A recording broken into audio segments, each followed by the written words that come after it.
Welcome to Adapt It, the show where we discuss adaptations of various forms. My name is Tom, and with me is. That. So, in the year 2018, the Swedish Academy postponed its awarding of the Nobel Prize in Literature after a group of 8 resigned following a sexual harassment scandal. Since there's only 18 members of this committee that select the prize, this made the work of actually picking someone very difficult, so they put it off for the year.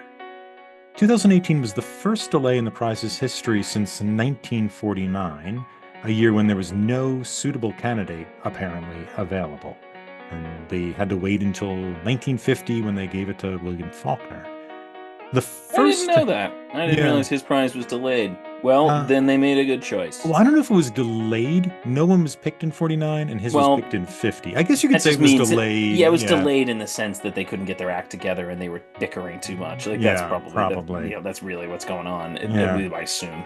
Mhm. But Faulkner is one of their best choices they have ever Yes. made. So Yeah. yes, Faulkner also sort of, I feel like after World War II, that's sort of a declaration of a new direction for the prize.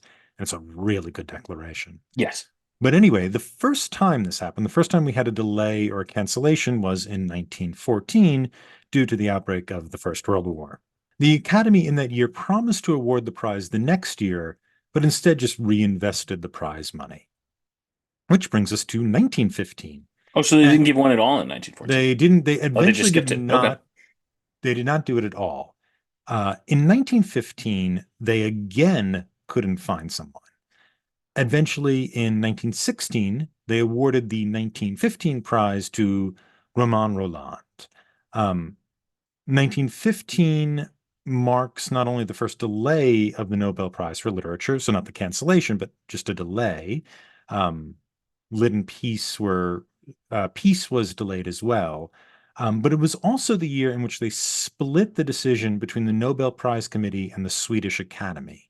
So just to revamp that, the Nobel Prize Committee is the group of 5 within the Swedish Academy that pick something, and then they give it to the Swedish Academy to vote on. Right. So they pick their candidates. The Swedish Academy votes. Typically, the committee and the Academy decide the same thing. However, the Nobel Prize Committee wanted the Spanish novelist Benito Perez Galdós, while the Academy wanted Rolland, and they eventually went with Rolland. Furthermore, Rolland receiving the prize in 1916 and not 15. The reason for this was uh, the Nobel Committee thought that no one met the criteria in 1915 for the prize. So they waited to give the 1915 prize to someone in 1916 to make up for the fact that no one was good enough in 1915. So Of what you're course, well, saying is it has now officially become a bureaucracy. Like this yes, is when they're like, exactly. we have established ourselves. We have roots and rules and procedures and meetings and minutes, and we cannot break them. Yes, yeah. It's odd that no one met the criteria in 1915 because Roland won this for a book he had finished publishing in 1912. So the thing he was You awarded know, for, I bet is no one had finished reading it by that's 1915. that's it. The committee had not finished reading the damn thing until a The year damn later. thing is so It's long. so very long and has so very little plot.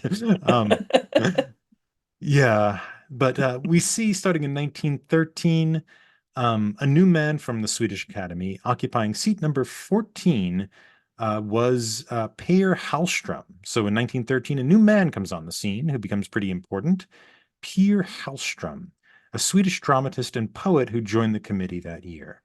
He would later replace Hjörn, who was the current chairman, as the chairman in 1922. In 1914, he started to make a big push to get William Butler Yeats the award, representing a turn away from the more conservative outlooks Another of, good choice. yeah, Yeah. of Viersen and Hearn. So we're starting to see at this point too a bunch of weird bureaucracy stuff, but also a kind of push away from the old conservatism. This guy seems to be spearheading that a little bit. Um, they couldn't. they didn't listen to him, so they went with the war prevents the prize argument. 1915, weird year. They only found 10 people to nominate. They didn't like any of them. Hallstrom pushed for Yates and Galdos. Apparently, both of them were nominated, but apparently they Yates didn't. didn't win for a while, didn't he? He doesn't win for Yeah, a. He's not coming up. I think in the It's interesting. 20s he Sometime in the was. 20s, yeah, Yeah, but this is not for a while. after Hallstrom takes over as chairman.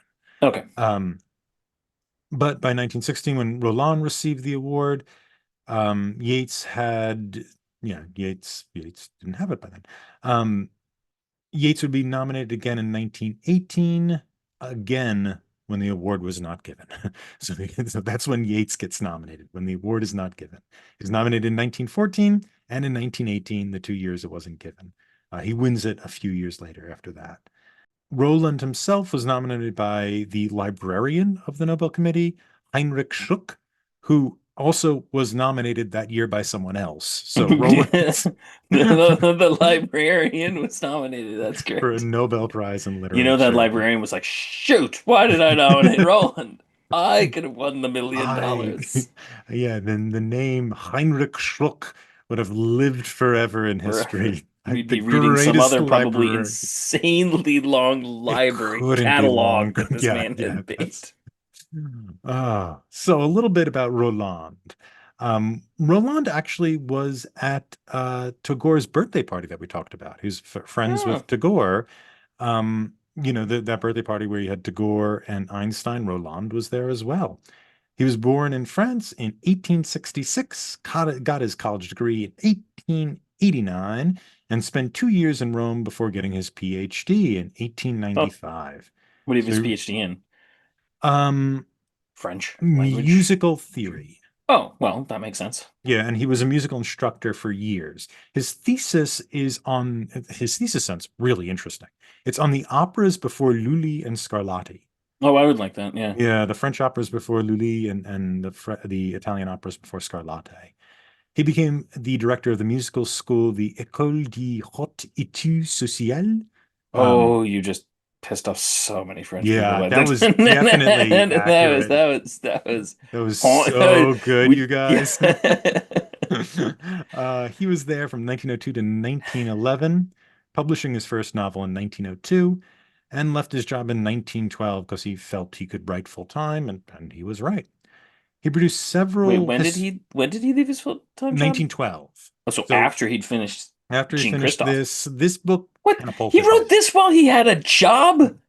Yeah. What did- Not only this, he wrote a bunch of stuff. He wrote historical biographies of Beethoven and Michelangelo. Oh man, I gotta Um, like gotta think. I mean, either just his job as a professor was like, was like Faulkner working in his like security job where he just sat and, basically fed the fire. Or yeah, I just need to get off my butt. yeah, I It's love these people who make us feel lazy. Well, It's I think I saw something online and they go, I love how in like 1905 you could be like, this man was the CEO of Coca-Cola in the same year that he wrote a Broadway, play and won the gold medal at the 1905, like Rome Olympics. And you're like, what the like, who are these people? Yeah, I saw it. I was at the Lake Placid Olympic Museum recently, and you have the one guy who won the only person who won a medal in the Summer and Winter Olympics. They had a like display about him. Like, oh, it must be related sports. So like, oh, it must be related There's sports. more people have won than that, but I think it's only more than one. in independent winter and summer. Yes. Maybe Oh, he's the only American. He might be the maybe only the only American. American. Yeah. I know there's more than that. No. But Okay. Maybe he's the only it's American. But mostly track and bobsled. A lot of them are track yeah. and bobsled. Well, But that's so I look at them like, oh, they must be related sports, like track and bobsled. It was bobsled and light heavyweight boxing. It's just those one of are not these. related. But I Yeah, think there's it's like a sailor and a skier or something. I know there's more than outside of America, but I think probably in America he might be the only American. But I remember looking at one time the list and being like, it was a sailor. It was like yeah, it was like a sailor and like a speed skater or something. I'm like, oh yeah, those don't seem Eh, related. But yeah, yeah, there's more. But he might be the only American. yeah. But it's just back then, it's just like you could do that. There was more chance you could be like, oh, he's pretty athletic. He could do all the sports. He'll do Just, all of them. but I That's just love whenever you have these kind of people and they'll be like, yeah, and then he went on to become the president of Harvard. You're like, who would these? well, that's Wallace Stevens was also like a major insurance CEO and was also like Yeah, one of the best poets, maybe the best American poet. Um, yes, I would agree with that. yeah, yeah, and then it was also I authored mean, a T.S. Eliot, but I'm not counting T.S. Eliot. He's not really American. yeah, he feels so very He's British. not really an American poet. I mean, Yeah, he's yeah. American, but he's not. Mhm. He's Yeah. British. I'm gonna unfortunately hand him over. But That is unfortunate. Yeah. if I didn't have to, I would say yes, Wallace Stevens. Yeah. Well, anyway, back to Rolland. He published another book in 1924 on Gandhi, which really helped bring Gandhi to the West. He kind of introduced Gandhi to the West through this book. And he formed the first major committee against fascism in 1932. He was super into that, even traveling to Good Moscow in for him. 19. I might have guessed the opposite reading Oh, this book. no, no, I wondered no. where he would fall. He traveled to Moscow in 35 and met Stalin, and then spent a long time describing Stalin as one of the greatest men of his era. So he never joined the Communist Party, but he was always a supporter of Stalin. He I'm really thought mildly Stalin was surprised. Well, great. I mean, we'll get into it and get to the Mm. book, but again, that might speak to the book's relative quality. Yeah, That is not that's not apparent at all. that is No, not what I would have I was predicted from at surprised least the too. first Yeah. four books. Mhm. And that speaks to him as a writer, I would Yeah. say, of There's his some more quality. political stuff later, but he's very good at not investing himself in one particular No, he ideology. gives a good it's not like he's not Dostoevsky, like he's not creating a dialogue here, but he is I would have thought very differently based on some of his writing. So we'll get into it, but I mean, he did have some criticisms of Stalin over certain people who were unjustly imprisoned, but there you go. Um, he later died in 1944, and his biography, this is interesting thing, his biography was written by Stefan Zweig. oh, I love Zweig. Zweig, yeah. When we get to our people who should have won the Nobel Prize, I want to do a Zweig. I We love could do Zweig. we could do Zweig on Roland, but I don't think we will. Zweig is one of my favorite writers of all time. I Yeah. love Stefan Zweig. Yeah. So So that's I very thought it was nice to hear. really interesting. I was like, oh, that's very Well, he would surprising. have because Zweig died and killed himself in 43, so he would Mhm. have Roland would have outlived him. Yeah. Yeah. So I think Interesting. yeah, I Where think did Roland die?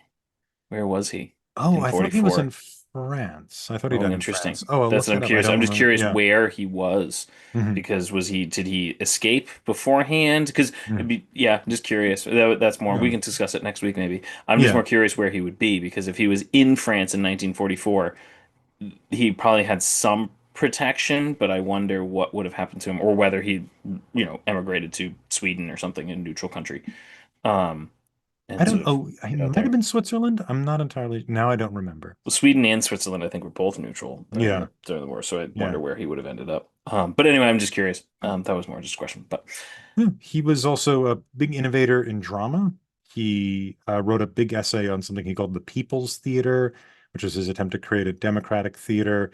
Though looking at his plays, it seemed to be a lot of melodramas about well, everyone Danton and things like that. Though he is Max, French. He's gonna write about Danton he's going to write about Danton. and Max Reinhardt did direct some of his work. So he huh. did have kind of insight. He did have a road into serious theater. You win the Nobel Prize, you're gonna kind of your plays probably get produced. I think that's just a Yeah, rule. yeah. He also had a long correspondence with Freud. And if you read Interesting. Civilizations and its Discontents, at one point Freud says he refers to my friend says this and my friend said that. Um, Oh, that's him? that's him. That's Roland. Oh, fascinating. I do know that. Have you read Civilization is Discontents? I haven't, no. Oh yeah, he's his my friend says this and my friend says that. Yeah, he does that quite a bit, especially the beginning. He talks a lot about I'm assuming it's the section that he's talking about. He talks about how he has a friend who will often talk about his feelings of the sublime, not in like not in the sort of what's it, Kantian sense, but like of the actually experience of the divine. And he says, and I can't deny his experiences. If he has had these experiences with certain works of art or in certain experiences with nature, which makes sense, in communing with nature, and if these are the experiences my friend has had, I can't deny them, but I have to be able to explain them. So that's interesting that Roland, if Roland is that friend, Mhm. because I'm assuming that's what he's talking Yeah, about. it That's the was. whole opening of Mhm. Civilization and its Yeah, it was Discontents. like his mystical experiences with Yeah, the divine is what yeah, was that's mentioned. exactly what Yeah, it is. Oh, that's fascinating. yeah, Yeah, no, the my friend says this and my friend says that. That's like a big part of the opening of Civilization and its Discontent. So that's really interesting that that's Roland. that's Roland. Yeah, absolutely. Yeah, this guy was connected to a lot of people. So Jean-Christophe was conceived during Roland's time when he was in Italy in 1890. He came up with the idea when he met Conceived is a good word because it probably takes about 9 months to read the novel. yeah. Um, Takes yeah, 9 months to give birth to the ending. yeah, God. It anyway, That would just I'll stop. I'll we'll stop. get into it. No, you could keep going. I'll That's stop fine with making me. jokes. Um, but it's so he met this woman, Malwida von Meisenberg, who was a German refugee from the 1848 revolutions and had been close with Wagner, Liszt, Nietzsche, and Garibaldi. So through her, he had all these kind of myths of these great men, and apparently that was the big inspiration that started him off, was trying to imagine like a young man in a foreign place encountering these kind of great figures, which isn't exactly what happens in the book. So No, but but this is where it I mean that started often off. happens. That's your Yeah. thought, and then you realize that that's probably not a very good book. That's just Forrest. That's just 19th century Forrest Gump. Yeah. Uh, So 1904, he publishes the first three volumes, not all together, but sometime throughout the year 1904. The first three volumes of 10 are The Dawn, The Morning, Youth. These are published in a journal, Le Cachet de l'Inconscient. Um, again, that was perfect French. He continues on. He publishes Revolution in 1905, The Marketplace, Antoinette, and the House, all of those in 1908. Love and Friendship, 1910, Burning Bush, 11, and New Dawn in 12. And here we are, finally, Finally, at the finally. book. Yeah, So we only, I don't know, you've read more than I have. I've I'm read it. going to Yeah. desperately try to crank through the last chunk of this It in gets the next week. harder to read. It so the thing is, so I will say I've read about 600 pages out of the 1600. It's not a bad book. The thing is what he kind of, so he's got a few things that are interesting that I'll point out that I'll just say. Number one, what he does, which I think is something if I ever got back to my writing, I would kind of like to do a little bit of this because I know it's not fashionable now and who cares, whatever, no one's going to read my thing anyway. Is the God, he uses the God narrative, the God narrator who just jumps into everyone's heads and just kind of like tells you exactly what the person's thinking and then just jumps out. So it's a little under dramatized because there's whole sequences where he'll be like, and then he met these people and they became best of friends. And let me tell you about how they were friends and all this kind of, and he just I'm like, this is not how any modern writer would do this. They would dramatize the scenes. But he basically is like, I'll dramatize them meeting, and then I'll explain the whole nature of their relationship, and then I'll tell you how it ends, and I'll give you one scene at the end to dramatize how it ends. And those sequences are like, some of these are novels in and of themselves, just like how he sets them up. But he's basically not particularly interested in the drama of the sequence. He's just going to kind of tell you about it. Like one of them, the whole sequence towards the end of the is it Rebellion, Revolution, whatever it's called? Oh, The fourth book. the fourth book is Revolt. Yeah. Revolt, close. Revolt. He's got Oh, basically like Revolution. You're right. oh, it Revolution. is Revolution. So Mhm. he basically recreates that Jose Echegaray play we did.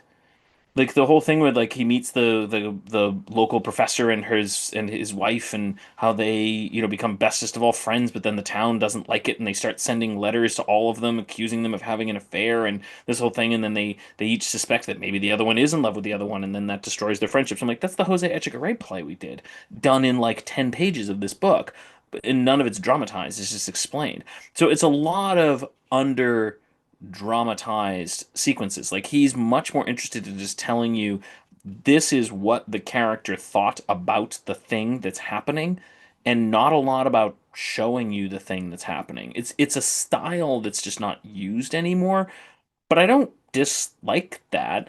It allows him to just barrel through enormous quantities of time and detailed material and then kind of jump to the next sequence that he kind of really wants to show you. So it's a very much not written to modern tastes in that sense. Yeah, this is a book, and we should just give a quick plot. It's Sure. the Oh, sorry. Yeah. entire biography of, no, not at all, of Jean-Christophe, who is a musician from Germany, and it's his story from birth to death in 10 volumes. Oh, he That's dies it. at the end. I didn't know he was going to die. Yeah, I mean So that's it must. his. I guess he either dies young or he's going to go into the future because Oh, he's already. he dies old. He dies. How is that possible? He's talking about like 1870. Like it. Well, I guess it's just that's what I'm saying. It must occur in the future. Yeah. Anyway. Mm, He's talking about 1870, like it yeah. was 10 years before that, which means this has to have been like 1860, Would it be technically, when 18? Jean Christophe is Because born. the grandfather fights Napoleon, True, but right? he talks about the Franco-Prussian War, which was He like did. 1872, Yeah, and he 18. talks about that like it happened like 10 years before that. hmm So that means that Jean Christophe has to have been born at around 1860, I think. hmm And Okay. so that means that if he dies as an old man, he must be dying in like 1940. Yeah, fair enough. I got the impression he was like 60. Okay, so then he dies in 1920. He still dies a Yeah. little bit in the future. I guess it just depends. I'm not exactly. So we guess he's not an old man. He Yeah, dies yeah. at 60. So maybe Jean Christophe is born in 1950 or 1850 and dies around 1910. So maybe the That's the time thing. Yeah. does But line up. I just wasn't sure if this was just a like, which again I would have some respect for and wouldn't really care, that he's basically like it occurs in all time. I'm just taking historical figures and just moving them around, and he I don't care isn't. about when. I don't care Yeah. about timelines or when these things occurred. He That's not the doesn't point here. seem to be that concerned with timelines. No, There are political movements he cites. The Dreyfus Affair is something he cites, but but it the Dreyfus just Affair is like it's like 18 1900. Isn't the Dreyfus Affair like 1900? it's like 1894 to 1906, I think. Oh, I thought it was a little. Yeah, so in like Yeah. 1906. So Yeah. if it's 19, that's when he is back in oh the, he's back and okay, so yeah. okay. When Dreyfus is finally completely absolved. Um, but I mean, things like that, you're right. I don't think he is that interested in a historical story of Europe at this time. He Which really, again, I have a great respect for. Like yeah. it's just like you don't. Who cares? Like Mm, that's not what he's doing here. He doesn't care if he's moving Wagner up to Nietzsche and Nietzsche back mm, to 1848. Like it doesn't matter. Like we're just not interested in that. I don't know if mm, he laid out his timeline that strictly. It doesn't seem like he did. In which mm, case, fine. Who cares? mm. That's not what we're doing here. Don't if you want to niggledy pick at it, fine. But that's not You what's going on. can, yeah, you won't profit from it. Yeah, you won't. That's not what he's doing. Go But ahead. there's not a lot of plot. So that's basically it. And he runs into people throughout the book and has relationships of different types with people, and then the people kind of go away. Sometimes they'll pop back up and you'll have to go, oh, who are you again? God bless His Google. uncle Yeah, pops up occasionally, and his then uncle is, and there's, and as Pat's saying, I think that's a really good description of it. He's not that interested in plot. He's just no, not interested in conflict, except how it pertains to the character becoming a new character. There seems to be a sort of arc of development where the character runs into someone. He has to deal with that someone. That someone alters him in some sort of way. Then he runs into someone who really matters, and that person changes him in a big way. And usually at the end of a few volumes, you have that event where suddenly he has to kind of become a new person. He has to sort of yeah, shed his skin. And that usually corresponds with also a change in country. He then has to run to another country. And that happens a few times. And he's a different type of person. His also approach to art starts to change. But you're right. He doesn't really. or very infrequently dramatize any of the things that happen. He's much more interested in how Jean-Christophe observes things, how other characters observe things. He's kind of more interested in what happens to a person after the conflict. He's not interested in the nature of or the physical realization of the conflict. He's interested in how does this change a person? And if a person is an artist, how does that start to affect or inform their art? In these first four books that we reread for this week, he's not really there yet. He's doing stuff towards the end of book four. He's pissing people off throughout book four. I mean, I kind of appreciated that. Such like he's just he's like a kid. He's like a college kid writing for the college newspaper and just like pissing everybody off with his very angry reviews and just kind of, there's a significant level of realism in this or recognizable qualities um in this. Like there's a huge amount of just things like, yep, well, no, we've all seen that. Either we've done it or we've seen that. And it's fun to see that. And to see the development of how these people work and just to see this is if this is 140 years old, 140 years ago this is supposed to be taking place. It still feels fairly fresh. There's a certain level of just you recognize it. It's a bit of a mirror, and I like that quality to it.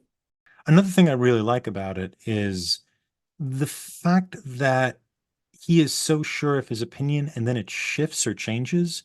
And you know that Roland and Christoph are not sharing a mindset about anything. No, Um, and that allows him to let this guy become different people throughout it. And he has kind of radically changing opinions about how art should work, but he doesn't ever become an aesthete. You don't get the Roland dissertation on this or that. He's, but yet you get a sense of what Christoph values and those types of things. And also the interpersonal relationships. Another thing I really liked about it is the interpersonal relationships feel so vivid and real. yeah, I mean, there's this one scene when I think it's in Dawn in the first book, where the father, Jean-Christophe's father, is a talented musician, but also a drunk and a buffoon, is eating everyone's food at the dinner table. yeah, And that's really good. Yeah, and basically he's eating everyone's food. They don't have it, so it's Gene Christoph, and he has two younger brothers, and the mother, and the father, and they have a relatively limited amount of food. Yeah, and the father won't won't like not will not temper his own eating. He just eats like a regular meal while everyone else therefore just doesn't have enough. Mhm. Sorry, go Yeah. ahead. No. That's exactly it. And then But Christoph no, but won't. the thing is what Gene Christoph does is what I think is fascinating. Yeah, he won't eat. He won't. Yeah. He wants to preserve it, but then he doesn't want the father to take it, so he puts the potato on his plate, and then won't eat it to try and share with his brother. But then the father like yells at him a lot about this, um, and in the next, and then the father just takes the potato anyway. But in the next scene after this, it's a description of how much Christoph admires his father. Yeah. And it's this description of like, and Roland makes this point of like, when you're that young, there's something of an ego in it. Like you don't have a conception of yourself enough to admire qualities in yourself. So you pass that on to someone. And so he does that for his father. And so his father's just this like amazing man to him.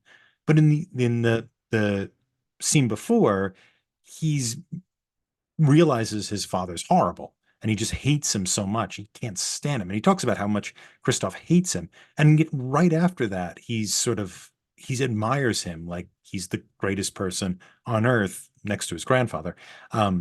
And it's just, But even it's his so grandfather, the real. thing I loved about the sequence with the grandfather, this is the beauty of the novel. It's his ability to observe. This is, and again, this is what I kind of like this. I wish more writers would do this today. He is a brilliant observer of how relationships work and how relationships develop amongst many individuals. but he's just not interested in, a modern dramatist or storyteller or novelist or whatever feels like, well, I have this great idea of how I think a relationship works. I'm going to spend 2 to 3 hours of a play or a movie or 300 pages of a novel exploring that development and dramatizing the development of that relationship. Like the relationship between Jean Christophe and his father would be a fairly lengthy novel today, and it would just be that with all the other sort of Dickensian characters floating in and out. And it would just be that, and that would be a 600-page book of just dramatized stuff. In this, it's maybe 90 pages total of the first 300 pages of the book are his relationship with his father. And it's very little dramatization. Like there's the scene with them at dinner. There's the scene where the father is teaching him how to play the piano. There's the scene where the father comes home drunk and tries to hug him and he's terrified. And like maybe one other. Like there's Sells the just piano. He sells sells the the piano. piano, and That's they have to actually, do yeah, the selling thing the where piano. they like he has to get his father's pay. There's that Yeah. whole Oh, that's sequence. another good sequence. But all of these, if you dramatized all of them in sort of a traditional modern way, that a modern, I put modern in quotes here, in modern novel would do it, would be hundreds of pages, dozens of pages. It would take forever to tell the story. And Jean Christophe essentially is, or Roman Roland is saying, no, I don't really want to do that. Like I'm not. I'm just gonna. I'll show you some snippets, and I'll tell you what happened in between. And that didn't bother me. Oh, I think it's great. But I think it's when I was doing my MFA in creative writing, if you wrote like this, people would this would get the like show don't tell stamps all over it. And I'm like, yeah, I don't think I mind that. I don't mind being told that this is what he thinks. Just tell me. It's more efficient.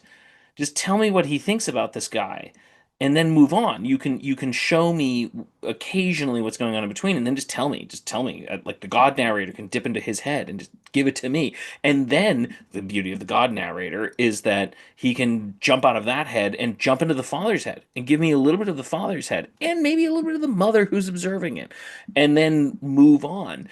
And it's a very efficient way to reveal an enormous quantity of quality, quantity, whatever you want to go with, of storytelling information. And you're right, it has no plot, but it's really interesting. it's really, I think why it works so well is that I don't think he is just telling, because you don't ever things don't easily resolve. What he's No, saying can be contradicted by something else the God narrator says later on. yeah, well, because he's the God narrator's just telling you what they think, so they can contradict each other all they want. They do. It's not a God narrator commenting upon their thoughts. I mean, sometimes the God narrator does, and actually gives some really good little snippets. But most of it is just the guard narrator dipping into a head, jumping out, dipping into another head, jumping out, dipping into another head, jumping out. They're giving you this huge breadth, and you're right, and then they'll contradict each other. They will then give you more information about the relationship in the next sentence, and then in the next paragraph. It's a very complicated but sort of efficient way of getting the information across, but not dramatic and not that plot movement heavy. There's no plot. There's bursts of plot. There's occasional plot. It sort of just It's occasionally happens. weird. And it's weird too, because it just happens sometimes. Like Sometimes you're how not expecting it. Like the end of Revolt Mhm. is a weirdly it's the most that is the so at the end of Revolt, he gets basically involved in a local uprising against the local garrison and they murder some people and I would it's like this is like 10 pages this sequence happened. You took 600 pages to build up to this. And then it happens like along with their observation of the local singers. You have no notion that that section of plot is coming, and it just does. And it just sort of shows up in the middle of the novel, and then there's this like ten pages of him like trying to cross the border and get away from the police before they arrest him for murder. Like, where did that come from? We just spent 75 pages talking about the local peddler. Like, and I don't mind I that. don't I mind it don't. either. I think it does come along at the right part, not in the sense of it's building up to that, but in the sense of Christoph's appreciation or criticism of music and his style that he's working in has run its course and something needs to change. And so the one action comes at really one of the most dramatic times in his internal life, which is, what do I do now? What do I write now? Right. And so the action kind of mirrors that. And that's an obvious statement I'm making, but it just shows that the actual things that are happening in the world, the actual dramatized events, are really subservient to the internal creation of this character and his artistic temperament, how his artistic temperament is shifting and what have you. And I I want to spoil this for you, but I'm not going No, to. don't. I won't. But you'll see this kind of thing uh later on. So I won't talk anymore about that. But it's just it is a fascinating bit, that little bit in the ending, because you're just like, I didn't even realize at first he killed him. Like, he what happened? And you go back and look at it because it is so sudden. But that happens at a number. I mean, and again, the sort of dramatized little sequences. I'm like, these would be little novels or little short stories. I love the sequence. There's a sequence where, again, this is in the revolt section, and it's the when Jean Christophe is like very depressed, and he's gone to visit his idol, the sort of which you can kind of tell he'd met the musician earlier on in one of the very early books, and this idol, this Yeah, I think musician it's that the he first I book. think I it's think the it's like first the book. I first think it is the musician he first book. goes to see. Yeah. Yeah, and so it's when, Jean Christophe has sort of been like forced by his father and grandfather to become a prodigy because he apparently can play the piano very well, and so he's been forced to go, and he meets the sort of national celebrity German musician, and the musician says, "Oh, you'll have to come see me when you grow up." And so he finally says, "I'm going to go see him," because he's depressed and he doesn't know what to do, and he goes to see him, and the guy turns out to be basically just a total bore and a drunk who just eats ham while he's talking to him, and this whole thing. But then he goes to visit. He'd received one letter from, like, he'd published a few of his pieces, and he'd gotten these letters from the Schultz, this guy Schultz, and he goes and says, "You know what? I'm gonna go visit him."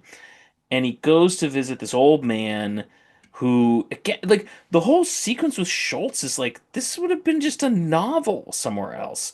It feels like a Stefan Zweig, actually, novel about this old man who was like a teacher, and he just goes on, and again, he has no need to show dramatically the teacher's situation, but he talks about the teacher and how he never had any children and how his wife died. And again, there's just like these really touching little things. It'll be like he never went to bed without having a conversation with his dead wife, and he would just talk with his dead wife about how his day went. And he'd been doing that for 30 years. And he doesn't, a modern novelist would dramatize that. He doesn't feel the need to dramatize it. He just tells you, and you go, that's really sad. You just sort of have this touching thing, and how he wished he'd had kids, but he never had kids, and how he invested everything in his students, but his students would abandon him, and this kind of thing. And he just kind of tells you all about this guy's life, and you feel like this old music teacher very well. And so Jean Christophe says, "I'm going to go visit him," and he goes to visit him, and they're all so excited, and they meet his friends, and Jean Christophe, being a 20-year-old, doesn't appreciate that a 70-year-old man should not be dragged around the town and be lying in wet grass all the time. And finally the man ends up getting sick, and the man dies a few a few weeks later from like bronchitis that he caught from following Jean Christophe around. And the whole sequence is like, what, 10 pages, 15 pages? That would be a small novel, and yet it's just this, of music student goes to visit old music professor. That would be a small novel, and he just cranks through this character and stuff like that, and in a memorable way that's fairly poignant, and it will stick with me for a long time. And he does this over and over and over and over again, where all of these things are mini novels anywhere else. Like, the amount of material that's in this book that could have been made into individual novels is enormous. Mhm. It's enormous. Yeah. Yeah, it is. It's it's those are the positives of the book. Yes. I will say this about the reading experience of the book. I think it is not meant to be read all at once No. in a mad dash to make it to a podcast. To make it to a podcast. This is a bad way to read This is this a really book. bad way. I think it was meant to be read one at a time over the course of a year or a few years. Yes, I would Right? agree with that. I think this it I mean it was serialized, and I think how my reading of these first four books are, and we should say it's typically published, the 10 books are divided into three books. 10 volumes are divided into three Yeah, I mean books, my or you could gigantic get the whole thing at volume once. Yeah. has each one, but I love it even restarts the pagination because Yeah, mine clearly does too. yeah, Yeah. they clearly just got the prints and we're like, we're not gonna bother changing the pages. Yeah. If you made it this far, you don't care about the page Page number. numbers. Yeah. We're just binding all three books into Mhm. one book that's just all of it's gonna start splitting. But you know what? You'll make it, peasant. You'll read this thing as the book falls apart in your In your head. hands. But it's not the ideal way to read it, because my No. reading of the first four books, and I think this is why they're put together. They're published relatively close to each other, but I don't think that's it. I think my reading of the first four books is a person gets born, a person learns about friendship, a person learns about love, a person learns about society. I think that's the trajectory, And a person learns about death. and learns about death. Yeah. It seems to be, that seems to be pretty consistent, and from here on I think death is kind of, But you or he learn learns about about it. death. Yeah, He fair enough. learns about death. This Yeah. is his learning about them, not necessarily knowing what to do with any of those things, but this is His learning, yeah. his learning about them and experiencing Mhm. them.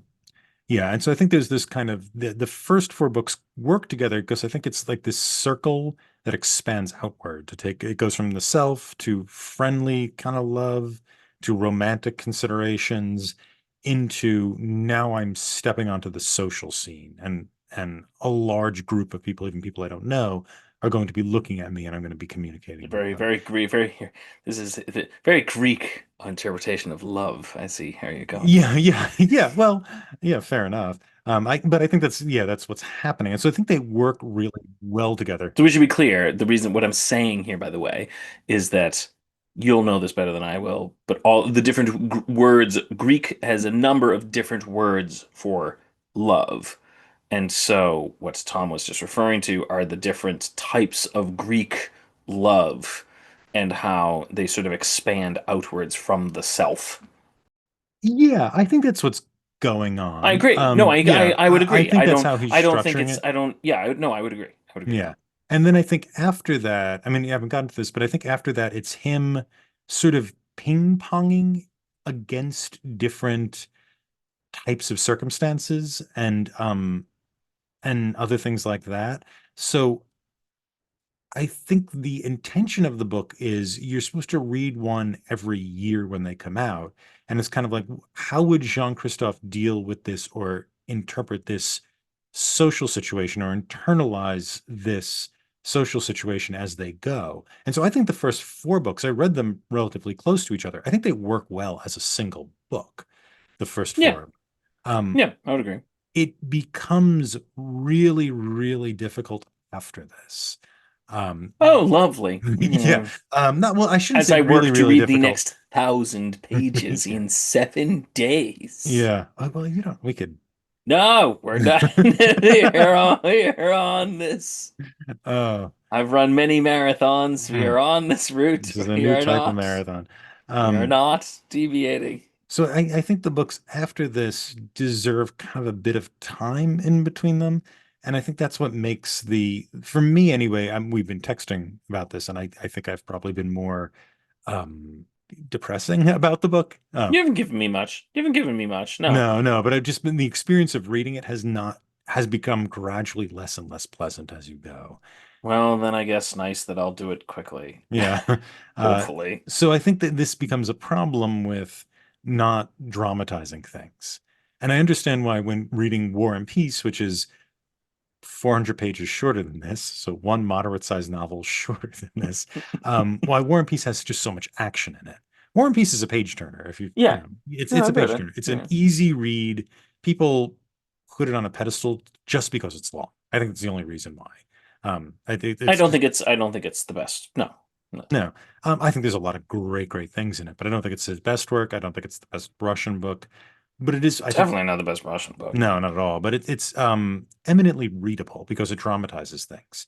What I love so much, especially with Dawn, I think Dawn, I love the descriptions in it. I love how like he as a baby is hearing bells and they're like the Yeah, the bells Bells never thing is leave him. The music is sort of infecting him young. It's just a really, I think that some of the best sequences are, yeah, that. Well, so this is my issue with it is, and I don't really know where exactly it's going, but one of the reasons I suspect why it's not read that much, despite even its length aside, is that it just feels like you kind of read it and go, yeah, but Joyce did it better, right? yeah, he did. Joyce did it better and more interestingly and more succinctly. This is essentially the part we have read so far is essentially Portrait of the Artist as a Young Man, right? That's essentially where we're at. Is Portrait of the Artist as a Young Man. Even up to the fact that it's the artist about to leave his homeland and go to a new country. That's essentially what happens in Portrait. And it's Portrait's way better. It's just Portrait of the Artist is way better and way easier to read and much shorter. And for all of these reasons, it's like, why would I read these 600 pages of Jean Christophe when it's done in just in a much more succinct and comprehensible and better manner. It's a better illustration and experience of the artist in Portrait of the Artist. And Ulysses is feeding into this kind of thing too. Ulysses is not that different in the sense that that's the artist really struggling and coming to grips with himself after he has sort of collapsed and isn't doing well and struggling through those kind of things. And you just kind of read it and I go, so much of this is just it's just James Joyce, and I assume Joyce must have read this. I can't imagine he didn't. Uh, and even the opening feels almost like the Moo Cow episode, like the bells kind of thing feels like the Moo Cow. I think there's even a reference to a cow that he hears. And I went, "Is this a conscious? Did Joyce steal Is this? Is it?" Joyce looking? And Because by Joyce that I is mean, 1916, right? His yeah, portrait. Joyce is like, yeah, portraits around them. No, portraits. Yeah, portraits about 1916. Yeah. I think I think I think Dubliners is like 11 and Portrait's probably about 16. So he has to have read this. And the thing is Portrait probably took him a little longer. I think actually Dubliners might be a little earlier. Dubliners might be like 7 or 8. I think it might have been a little longer. But anyway, the idea was probably floating through his head, but if the earlier books of Jean Christophe came out in the early 1900s, I'm sure he'd read them, and he was probably either mocking him, which seems very Joycean, or he just went, I could do that better. I will do a baby experiencing a cow better than in 5 lines than Roman Rolland did in 12 pages. And he does. That's the biggest issue with the book is just as you read it, you go, man, Joyce did it better. I just all I want to all I want to do when I finish reading this is go read Portrait. Like I really want to go read Portrait again. I'm like, oh, this just makes me want to read a better book. But it's not that this is a bad book. I think it's a good book, but Joyce did it better. That's the problem. That's my Yeah. problem with it. Yeah, I remember talking to my brother once. I was writing something and I was showing my brother it. And my brother was reading it and he's like, This is a little overwritten. If I had to listen to a song that was all guitar solo, I think I would get very tired of it, even if they're exceptionally good guitar Yeah. solos." Yeah, exactly. That's a And really good, yeah. yeah, and I think that's what's happening a little bit You should here. steal that and put it in a book. Put it in a book or a paper, brothers, Yeah, right? yeah, yeah. Yeah. Cite my brother could be I just finished teaching a class in creative writing, so I should have used that. No one's prose was needed that criticism. But anyway, yeah, so that was my problem reading it. And when I got through the first few volumes, and again, the first 4 volumes work really well as a set. They're only about 400 or 500 pages, maybe 600 pages, 600 600 pages, pages. yeah, altogether, which is that's a longer It's a book. longer book, but it's Yeah, perfectly manageable. it's perfectly manageable. If that If I was didn't know there was it, another 1,000 pages, I'd be fine. yeah. Like this would be a half marathon, you know? Hmm. This would just be like, yeah, it's fine. This is, Yeah. a little tired. It's fine. Good book. Yeah. I could, yeah. Yeah. Um, It's that extra 1,000 pages. And I yeah. know it's more than 600, but you know what? The second half of marathon's a lot harder than the first half. And this Yeah. is just like, good Lord, there's still 600 pages. Yeah, and this is a problem, and I don't want to call it self-indulgence because I think the serial form is just the form that it needs to be read in. I think it's the form Oh, he yeah. intended it to be in. It's just like, we've had read on a different season Mrs. Miniver Yeah. and read a collection of Mrs. Miniver stories, and those are meant to be read. They're lovely, but they're meant to be read like Once once, one a week, one a one week, a one every week. other week, Yeah, and you yeah. At miss the end one of or the two, and you'll be fine. Yeah, it doesn't really matter if you miss one or two. And they're also just not meant to be consumed all at once in a giant chain. Uh, It's not exactly the same, but I think it would be like someone going, I gotta read every George R. R. Martin book in 2 weeks. That's not how they were meant to be read. and the thing is that George R. R. Martin, it would be more reasonable, even though collectively they're longer, because it's all action. It's all plot No, oriented. but I'm just saying the way Yeah, oh in yeah, which you're yeah. meant to ingest it. Hmm. It reminds me, it's the reason why I never finished Game of Thrones to some extent, and why I never finished Breaking Bad, because I was trying to watch them all really quickly to be able to make it to the finale and watch the finale with other people. And by the time I got through like the fourth season of both of them, I went, my God, I'm exhausted. I can't keep watching 2 or 3 hours of these every night. Shit things. Yeah, yeah. Supposedly, Breaking Bad's pretty good. Oh, Breaking Um, Bad is good. Sorry, no, but Breaking Bad is good. but any of the, you can't watch this much of anything in these short sequences of time. You just you burn out. And I think something comparable is going on with Gene Christoph. You're just not meant to read them this quickly. But you know what? We got a podcast. We gotta, Yeah, but the internet demands it. and I was reading when finishing this, I also read do you know the Mistborn series by Brandon Sanderson? Nope. I once a year I try to read a few sci-fi or fantasy books because I typically don't read a lot of them, and I've kind of dedicated some books to that just because I've ignored that genre for so many years that I feel like there's got to be good stuff. I'm not the biggest fan of those genres, so I tend to not be very excited when I'm done with those readings. But I read his first fantasy novel, or the first fantasy novel in the series, and it's like a 600, 700 page book. And I flew through that in like Yeah. 3, 4 days or something like that. Like flew through that thing without a problem. Like I had to stop myself from reading because I had to go to bed and all that stuff, Yeah. work and everything. That's like Um, the Da Vinci Code kind of thing where they're yeah, meant to this make this you want to. book I is know, I'm there. not Yeah, saying, but but it's a there page there are turner. books that are designed to make you turn the pages and get the next one. Yeah. Yeah, but I mean, with the book, every character was kind of a cliche. The dialogue. So nothing interesting was described except for the fantastical elements. There's a magic system in it that's pretty interesting, and all the descriptions of the magic system are interesting. But you just fly through it because it's just so plot oriented. And there is this kind of balance of, like you're saying, the God narrator who comes in and just tells you things.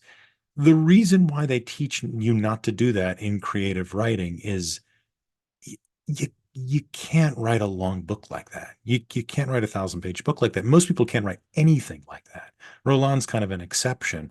And so this model works for 100 to 200 page books, I think. I think once you start getting much, much longer than that, it's a really bad idea. And you start to fuzz over characters, you start to fuzz over Yeah. events. They start kind of bleeding together, and it feels like the characters aren't differentiated, but in fact they are extremely differentiated. You don't have necessarily something to cling on to. And it's just an interesting fight to put those two books next to each other, the thing that has virtually no drama and the thing that is nothing but drama. And you could see like one of these works really well for extending, and one of the other ones works really well for zooming in on something. Um, And it's yeah, that was my experience with the second half of Jean-Christophe. I look forward to it. I just went. Yeah. The only thing I wanted to share, like, I love this one little line, and I wrote it down just because I like it. It's and I think it's at the end of the second book. It's somewhere in there, and it's just like, and again, this is the God narrator kind of thing, and it's after, a bunch of people have sort of died, and he's kind of getting experience of death, and he just has a line where he says, "Each of us bears in his soul, as it were, a little graveyard of those whom he has loved." Oh, and he's yeah. and he just sort of goes, and again, it's like the narrator, and he says, yeah, all of us, we have these little graves, and we bury all the people we love in them in our minds, and sometimes we go and we visit those graves, and that's sort of where people are resurrected, and we can sort of see them for brief periods of time, and we sort of can wander amongst the graveyard in our minds, and sometimes there's a grave way off in the distance we totally forgot about, and we sort of see that person, and we see their grave, and we remember them, and then we sort of leave our little graveyard of the memory of the dead, and then we kind of go on with the rest of our lives. Like, those are the kind of moments that, and he's got a number of them in there in this book, where you just go, that's like a really nice, like a really well written little passage, and that should be the ending of a short story, not maybe page 280 followed by Yeah. 1320 more Yeah. pages. Yeah. This guitar solo is just gonna keep going. Yeah, But it so is it's I filled with like that idea, yeah, but it is true. it's a tender book, I think. Yeah, he's just yeah, it's a he's very, very I think the characters are kind of treated very lovingly. Just even Melcher, the father, yeah. who's starving his family. Like even that guy, he kind of strives to give some kind of respect or pity for. There's no real villain type thing. He's not working in that. He does work to He doesn't give like the humanity. town. He doesn't like the small townsfolk very much, but Yeah, how he bitter yeah. they are. Mhm. But I agree. They're kind No, of a that clump, right? yeah, I get that impression. there's sort of a lump. But that's Hmm. why I say it reminds me of Jose Echegaray. It's got that Hmm. sort of like, Yeah. the what was that play that we did? The Great Oh, the Grand Balbino, Galliotto. like the Great Balbino, or we had the Great Galliotto, whatever it was. I kept looking it up when I was looking for it when we redid it, and there's a place near me called the Great Gelato, and Yeah, yeah, I know, I did get that a lot. It was like, did you mean gelato? I'm like, nope, no, unfortunately, I did not. I did I would not mean prefer that. that, but I did not mean it. Gelato to Jose Echegaray. Hmm. But yeah, it's just there's a lot of those sort of just nice moments in it, and it's good. It's good so far. I'm gonna start clanging through Yeah, through the rest. yeah, yeah. And then we gotta watch a movie too. We got to figure out the We movie. tried, audience. We tried. There We is tried. apparently a mini series that was made in France, right? It was, yeah. And it starred the actor. Which actor was it? It It was was in the one of the other movies we guy, did. I can't remember his name. He's an Oscar nominee, but he was the guy who played the husband of Meryl Streep in Out of Africa. Oh, that was The what it was. only reason to watch He Out was of the Africa. by far the best thing in that movie, and he was nominated for that movie. He was. Um, And so he played Jean Christophe in the French miniseries. And so when we picked this novel, we were like, "Oh, this will be no problem. We'll watch the miniseries." And then we were like, "You can't get it. It is inaccessible. It is gone. It seems to have just been vanished. You can't get it on any internet. We tried finding it on Amazon, Google, eBay, everything. It's not there." Tom even reached out to the Yeah. actor who Klaus played. Maria Branyar. Yeah. I emailed his agent trying to get a copy, some information Some about. information. Yeah. Where could we get this miniseries? Mhm. You can't get it. It's Yeah. gone. It has vanished from the world. There's a photo of him in it. That's the only thing I could find from 1978. Um, So instead, we're gonna watch a different movie. yeah. There is that movie I mentioned that definitely has a name, and the name is something. That's based on one of his other books, which I'm only halfway through that book. Oh Uh, God, did you already finish Jean Christophe? yeah, well, I Oh, I have didn't realize you five. read the whole thing. Yeah, yeah. Okay. So there's another movie called Till We Meet Again, which readapts one of his other books into one of his post-World War One books into a post-World War Two book and moves it to Japan. Um, that seemed to get a lot of attention. I think it's the film of from his oeuvre that got the most attention. All right, well, We might do we have a Till We busy Meet Again. Yeah. we have a busy week Yeah. of reading. Oh, and then check out the Charlesman the week after that. I found volume one and Aren't you it's getting married in like a weird? I don't think we're doing this. Yeah, yeah, we have to take a schedule look. We Yeah, might because we might need then to bump the Charlesman a week or two yeah, yeah, yeah. based on wedding requirements. Yeah, we can sneak off from my wedding to record a podcast on All right, KJ, you'll be there. We'll be ready to go. I'll bring just my have mic. we could do a wedding and a divorce all at once. It's the best way to do it. It's the Best way. Britney Yeah. Spears style wedding. We'll do Britney that. Spears style wedding. Yeah. Anything else you want to say about Not yet. that one? All right. So, audience, we will see you next week when we finish this up. And that's that. I'm not going to give any other adapteds by or anything like that. We'll wrap it all up next week when we finish Jean Christophe. You can rate and review this show anywhere fine podcasts are available. For those viewing in YouTube land, if you haven't already, please like this video, subscribe to the Talking Studios channel for all our exciting content, and follow us on social media at Talking Studios. Check out other shows by Talking Studios, including Talking Pictures Trivia, where we explore movies through trivia, Keep Making Movies, where we explore micro-budget films, Limited Lexicon, where we play through text-based adventure games, and Get the Point, where we slowly reveal a movie poster and try to guess which movie poster it is. Got a question for us? Call the Talking Studios hotline at 201-467-8679 and leave a message. It may be featured on a future episode. And if you haven't already, please subscribe to Adapt It, wherever fine podcasts are found. Wow, Talking Studios. Next week, we'll be finishing our discussion of Rolland, as well as discussing the 1916 Nobel Prize winner Vernon von Heidenstam.